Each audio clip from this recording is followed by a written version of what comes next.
Hi everyone. So I've been doing assessments on programs, and there's a number of things that I've seen that I'm going to try and give you some videos just to really have a look at what you should be doing as far as documentation goes. So taking observations on children.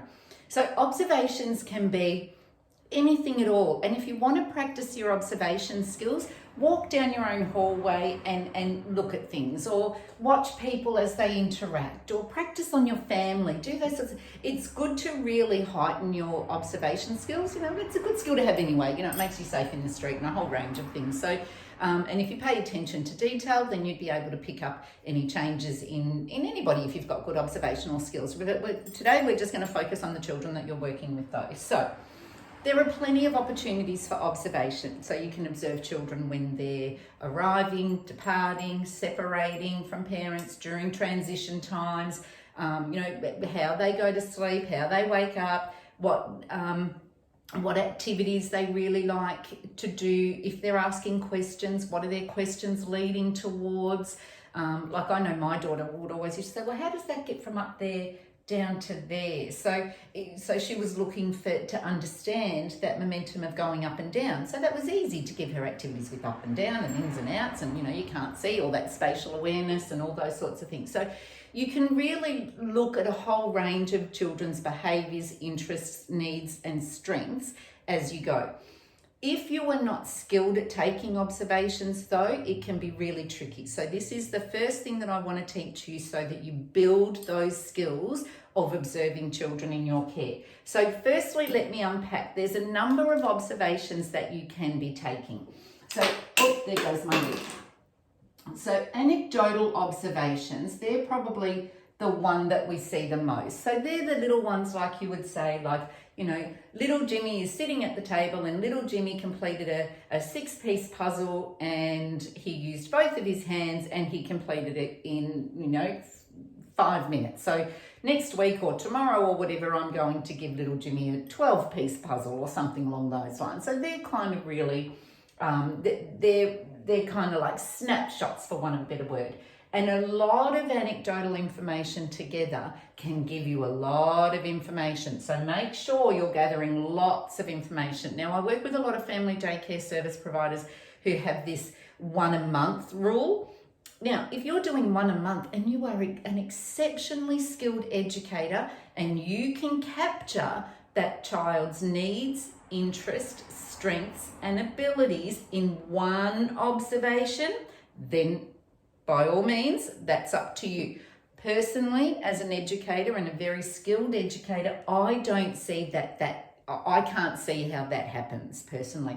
For a really good, robust educational program, you need to have a range of observations in a range of settings, a range of times that really gives you a complete picture of the child. So let's scrap that one limit. Let's just scrap that.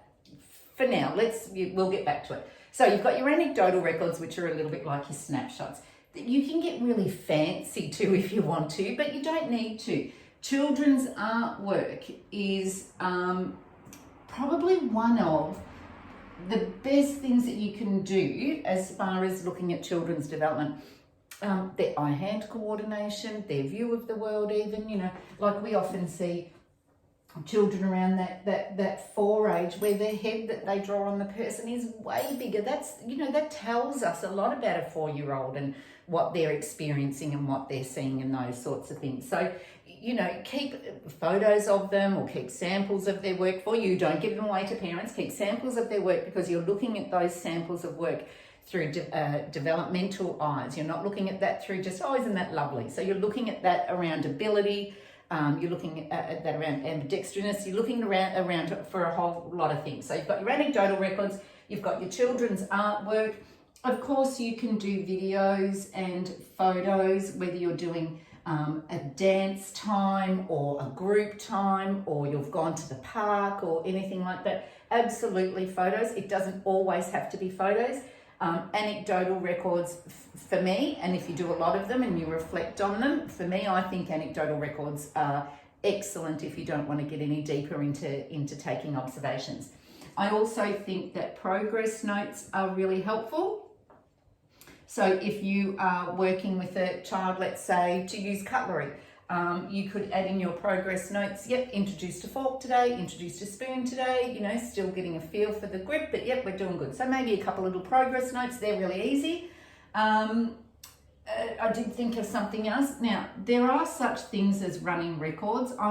Look, they're really good if you feel that you have a child that may have any developmental issues or something like that, or if they have emotional outbursts and you're trying to figure, you know, what that trigger may be, those sorts of things.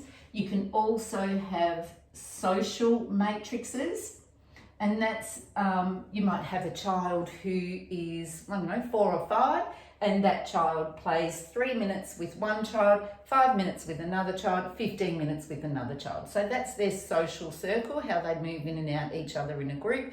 And that can tell you a lot, particularly if you're noticing anything during this social matrix. You might say to yourself, gee, these two together, man, they get into all sorts of things.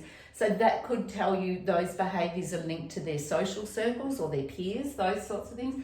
So there's all types of information that you should have. So we're going to work on anecdotal records first in the next one. So I'm unpacking all of these for you. I'll have all links in the bottom of the video so that you can get some further information or some textbooks or anything like that on the types of records you should be doing, and I did forget one, checklists. So milestone checklists for me are vital. So a child comes to start with you, you do a milestone checklist that is the beginning of your program. You work through all these other things, you implement the educational program as you go, and a few months later you might do another one, depending on the age of the child.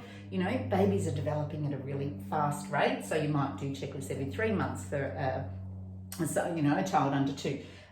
For a child 3, she might do them once every 6 months maybe. For a child, preschool and over, you might do one every 12 months or every 6 months. It really does depend. But these are a good little, these are good to use just like to touch base, just to make sure that everything's all good and that you're not missing any red flags and all those sorts of things. So I'll make sure that I get a list of all this together, and it's all down here in the bottom. So good luck. These are your types of observations that you can be utilizing. You don't have to use every type for every child.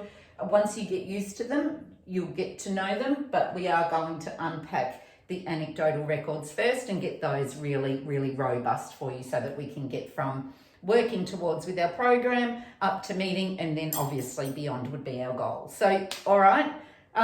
Any questions? I've also put some links in here in case you need to get in touch with anything. There's the guidebook here for educators. Strongly recommend you use that guidebook with the videos. So, jump on. I'll see you in there. See ya. Bye.